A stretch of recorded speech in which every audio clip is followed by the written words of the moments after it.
welcome to the first episode of Scrapbooking on a Budget.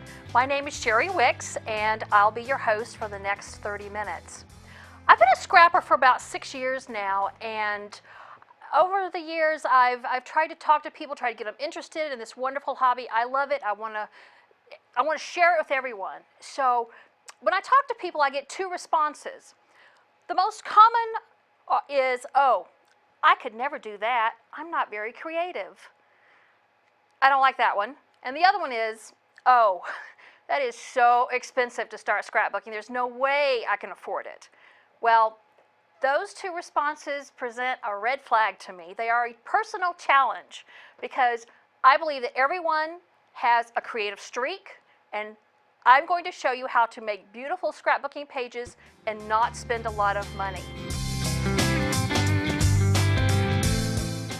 I had a pain in my left side, which was bothering me, so eventually I went to the doctor just to get checked out. I knew there was something not right, but I didn't know what it was. I was totally in shock when I was diagnosed with ovarian cancer. I do feel that the fact that I went to a doctor early helped me in my road to recovery.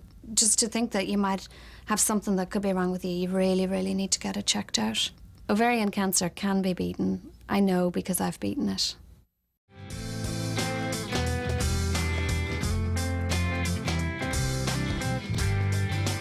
I firmly believe that everyone has an artistic streak and can learn to do scrapbooking. This show is going to address those two main concerns. People who don't believe that they can do scrapbooking and people who believe scrapbooking is too expensive. So basically there you have it. That's my philosophy, and that's also the purpose of the show. I'm going to show you that scrapbooking does not take a lot of material, it does not have to be expensive, and it certainly doesn't have to take as much equipment or materials or money that the scrapbooking industry would like for you to believe. If you've ever gone to a scrapbooking store and you've stood in those aisles and you've seen the tons of scrapbooking materials, I'm sure you've been very confused because there's a lot of product out there. Scrapbooking industry, just in this country alone, represents $43 million. And industry research has shown that the average scrapper spends $100 a month. Now, I don't know about you, but to me, that's a lot of money. So I've developed over the years some very simple techniques and some very simple layouts that you can just keep altering. And depending on the types of coordinating papers you use, you're going to get a lot of variety in your books, again, without spending a lot of money, and because it's a process that you can learn, so anybody can do this.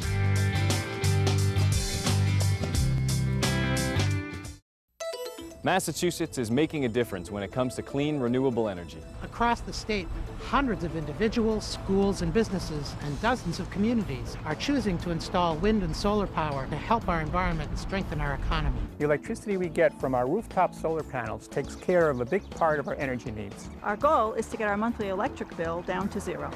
We're getting close. Sustainable green design is the right thing to do, and it's good for business. All the electricity we use at Genzyme Center comes from renewable sources, and now it costs less. As electrical workers, we know that a big part of our energy future is renewable. And believe me, we do more than just talk about it.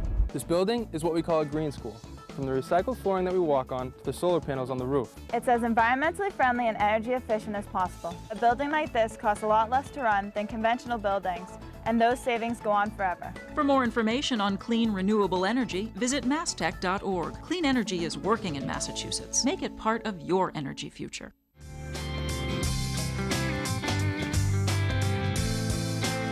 How much stuff do you really need to get started? Well, let me show you just a few of the things that I like to use. First things you want to be able to do are to buy some coordinating paper. Now, scrapbooking paper comes in a variety of colors and thicknesses. The easiest way to plan for your pages is, of course, to buy coordinating papers, and often I use kits for that. But let's start with what you basically need, okay? You need paper. Scrapbooking paper. It comes in a variety of sizes. This is the 12 by 12 size. We also have the newest addition to the scrapbooking repertoire, shall we say, is this 8x8. These are wonderful for doing little theme albums or souvenir albums or even gift albums. Before there was the 12x12, the standard in the industry was the 8.5 by 11 size pages. Now, it's kind of hard to find this scrapbooking paper in this size anymore because the industry standard has become the 12x12. So after you purchase your paper, you're going to need a generic paper cutter. You'll need a paper cutter. And this is what I call my slicer dicer. Anything that slices paper and can accommodate a 12x12 sheet is appropriate. Now, you'll also need a really good pair of sharp scissors because you'll be doing some hand cutting, so really sharp scissors, surgical quality if possible. In addition to your scissors and your cutter and paper, you're going to want to do journaling.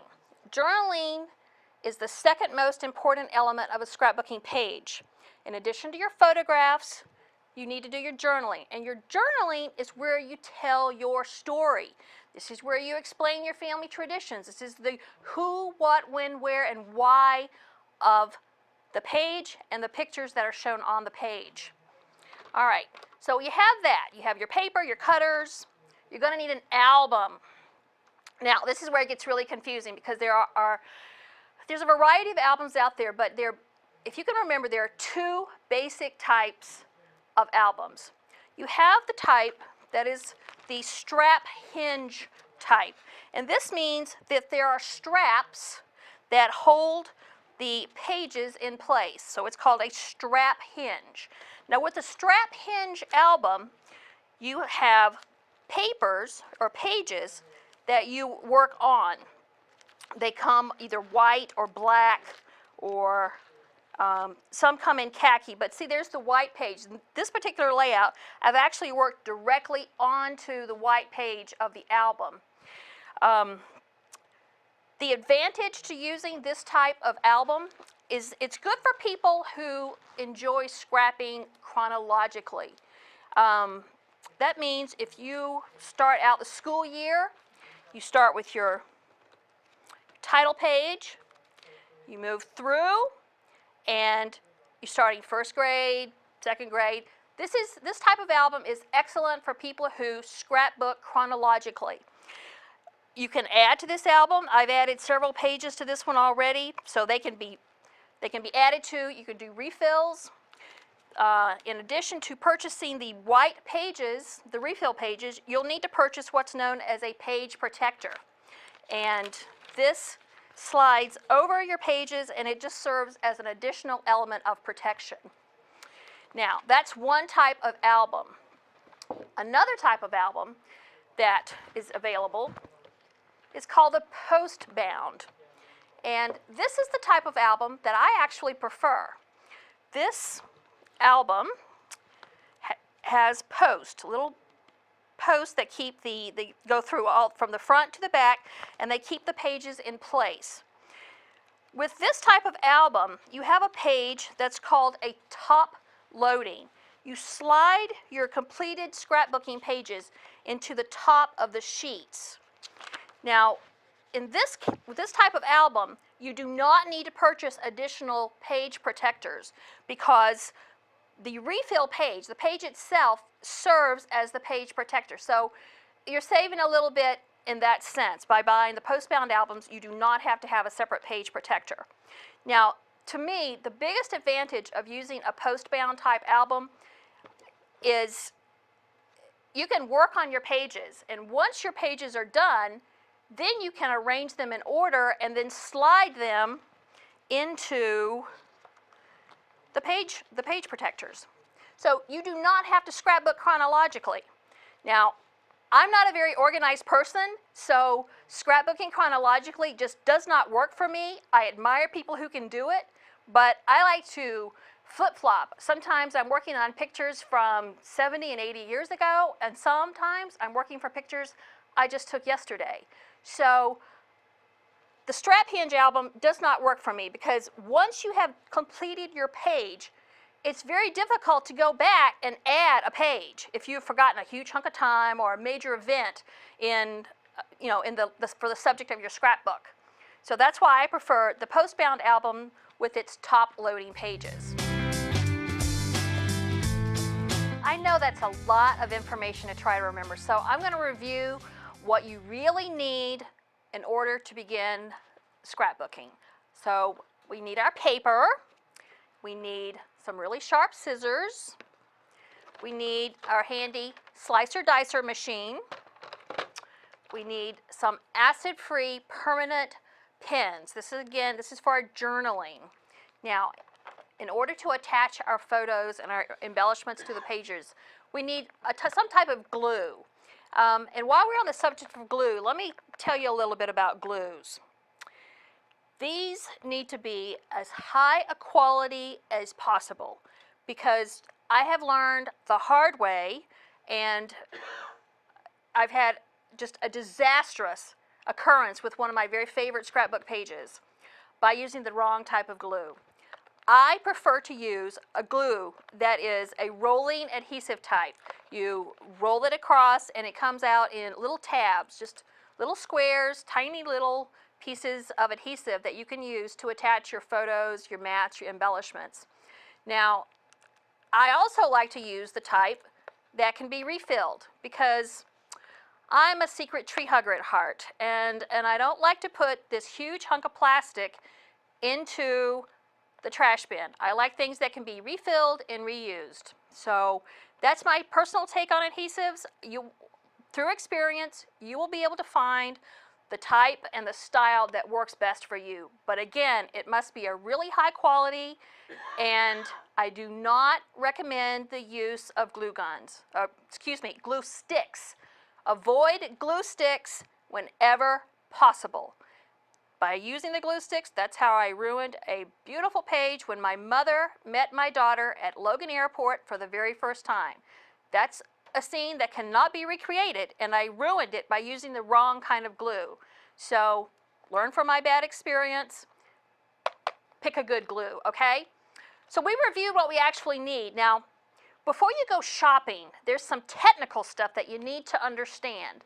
And this is going to get kind of complicated. I'm going to use some words that you haven't heard since high school science class. But let's start. Everything that goes into your album, including the album itself, must be acid-free, lignin-free, and PVC-free. That criteria, if you follow those rules, your albums and your pages will have a life expectancy of about 200 years. Now, let's talk about acid-free. When you go shopping for your paper, you're going to want to find paper that's acid-free. Many times it will actually say on the back, acid-free, lignin-free. So you need to look for that. If the paper does not say acid-free and lignin-free, do not buy it. It is not for scrapbooking. Acid is a substance that will cause your paper or the photographs on your pages to actually deteriorate over time. And you don't want that to happen, because you're leaving a legacy here. When you take the time and the energy and the effort to make a scrapbook, you want it to last a long time. You want these things to be passed down from generation to generation, because this is the history of your family. This is a snapshot of your section of the family, of the lineage. And you want it to last for a long time. Now, just remember, acid is a bad thing. You want acid-free paper.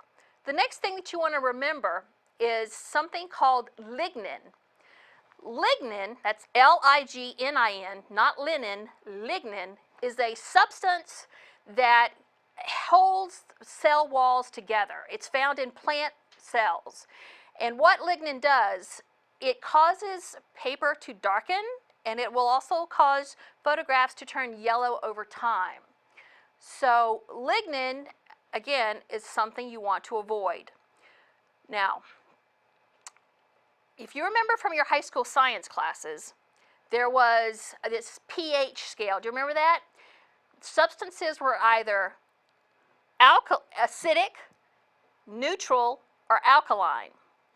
When you're scrapbooking, you want to aim for pH neutral because materials that are either too acidic or too alkaline will damage the paper and the photographs.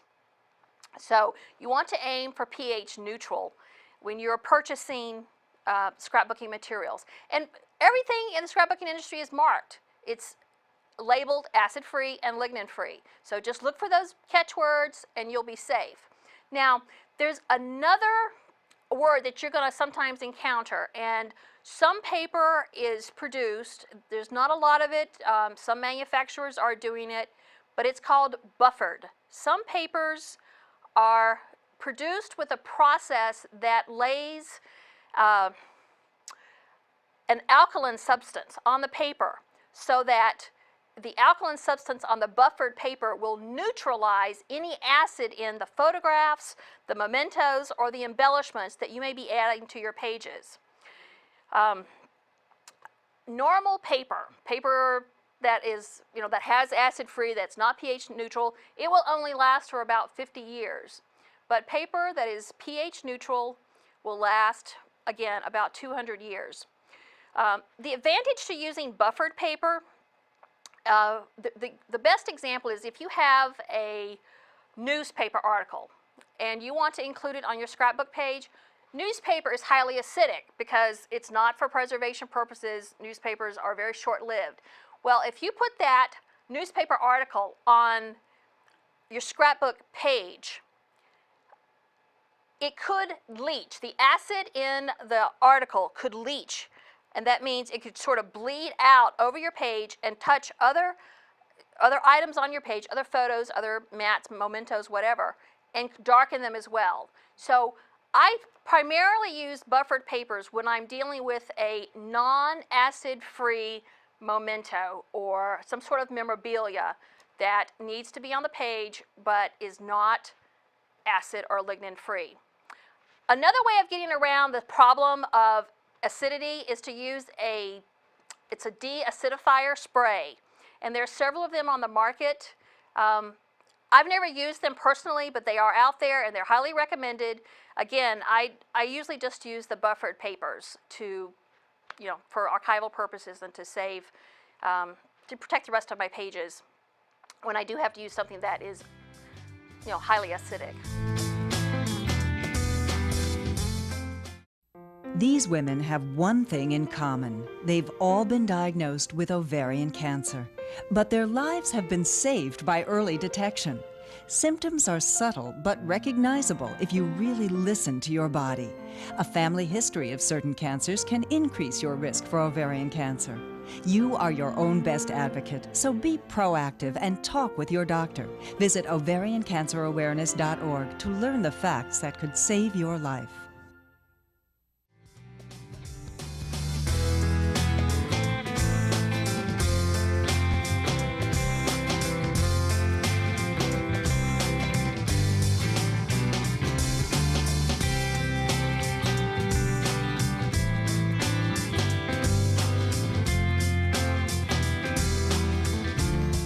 Last segment, we covered the technical aspects of scrapbooking, the acid-free requirement, the lignin-free requirement, and the PVC requirement. So now you know the technical stuff.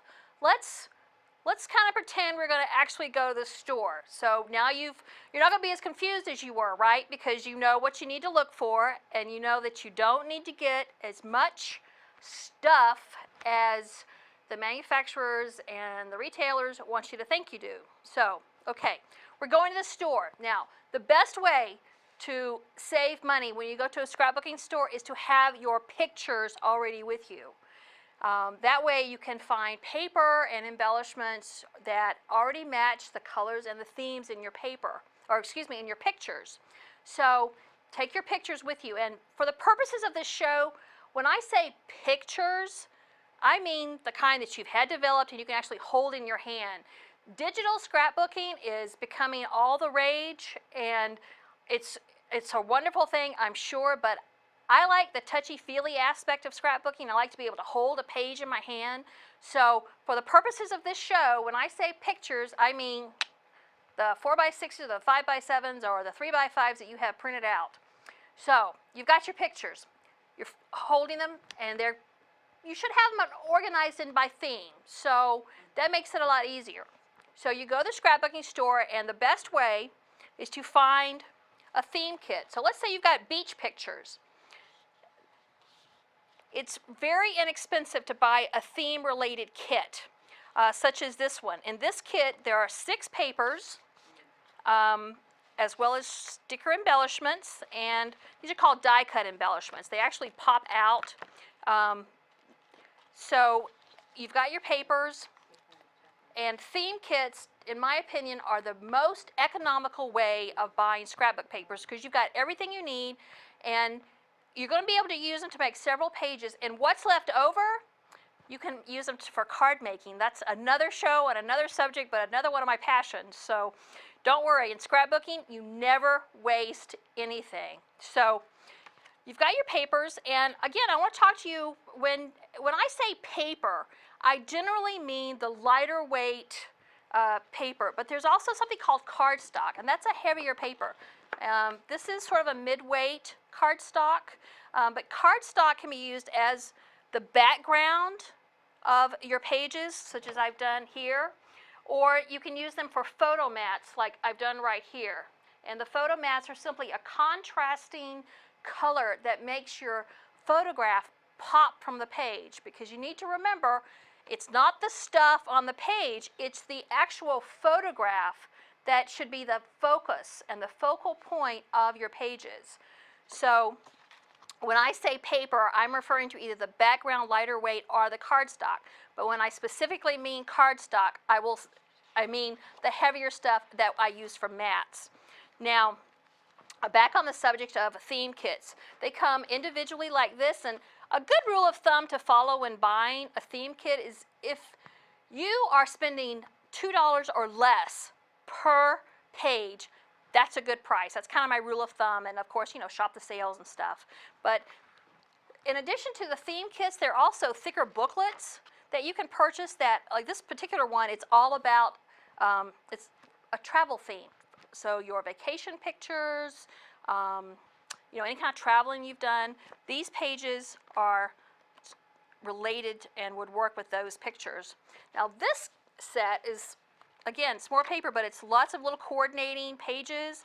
And the neat thing about this little set is that you've got your little words and phrases, little embellishments, and there's also alphabets. Alphabets are cool to have. When you're doing your albums, I've already talked about the size that I generally use, which is a 12 by 12 album. These are great. You can put 3 to 4 pictures per page, but they take time. This is the kind of thing you work on throughout the year. If you need to do a souvenir album or a gift album, I really like to use the 6 by 6 albums. These are just awesome little albums. You can put them together in 4 or 5 hours. They generally come with about 10 pages, which, because you're using front and back, it's going to be 20 pages. And you can bop these out real fast, put 1 or 2 pictures per page, and they make a great gift. I just recently did one from, my mother went on a cruise, and I did a souvenir album for the lady she went on the cruise with. And my mother's friend just thought it was great. But again, you can complete these in 4 or 5 hours, and they make great gifts, and people think you're just the most wonderful thing on earth when you can give them a homemade, handmade, personalized scrapbook.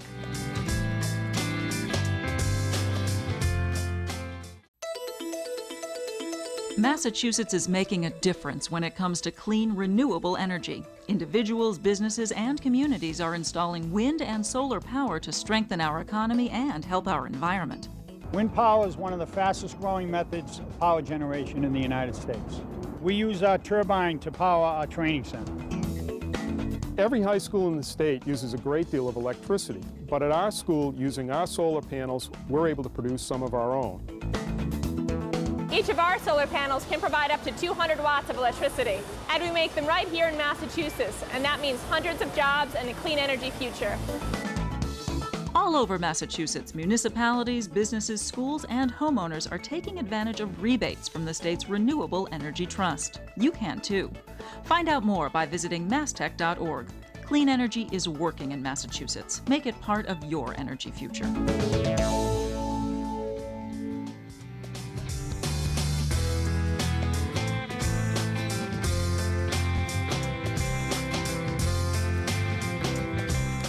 Oh, is your head spinning yet? I know I have covered so much stuff, and I know all the terms and the array of products that we have here can be very confusing, but the more you know about the options that are available to you, the better the choices that you can make.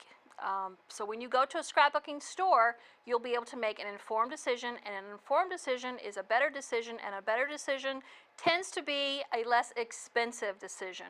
So keep all this stuff in mind when you do go shopping, and you'll do fine. Again, you'll find products that you prefer one over the other, and you'll develop your own preferences as time goes by. But again, the key ingredients are acid-free, lignin-free, and PVC-free. So speaking of shops, here in East Bridgewater, we have, and surrounding areas, we have some good choices of where to buy scrapbooking materials.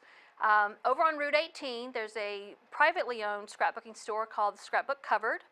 There are also national discount chains that offer scrapbooking sections within their crafting departments.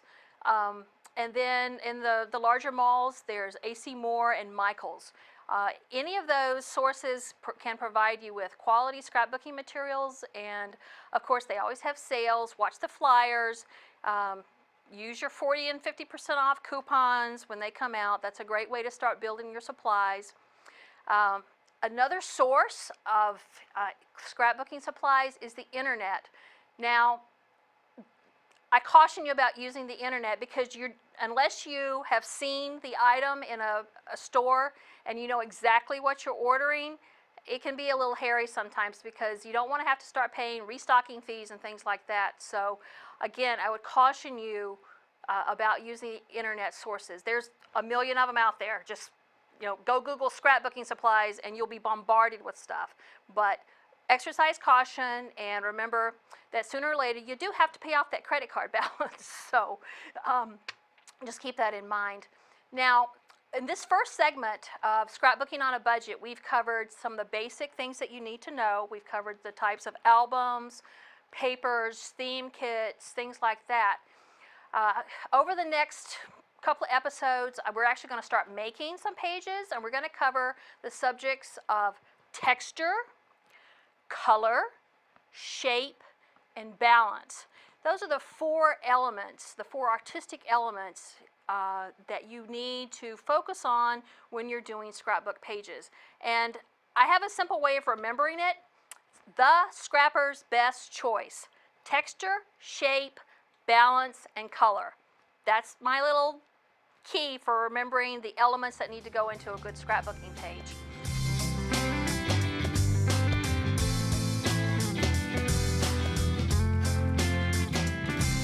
I'd like to thank everyone for joining me on this first segment of Scrapbooking on a Budget. Hopefully over the last 30 minutes or so, I've clarified some of your questions, I've cleared up some of the confusion, and most importantly, I hope I've gotten you fired up for scrapbooking, because it's a great hobby, it's a wonderful way to leave a legacy for your children, and I just can't say enough good stuff about scrapbooking. It's my personal passion, and I want to share it with you. So again, thank you so much for joining me on this first episode, and I hope to see you again on the next episode of Scrapbooking on a Budget. Thank you.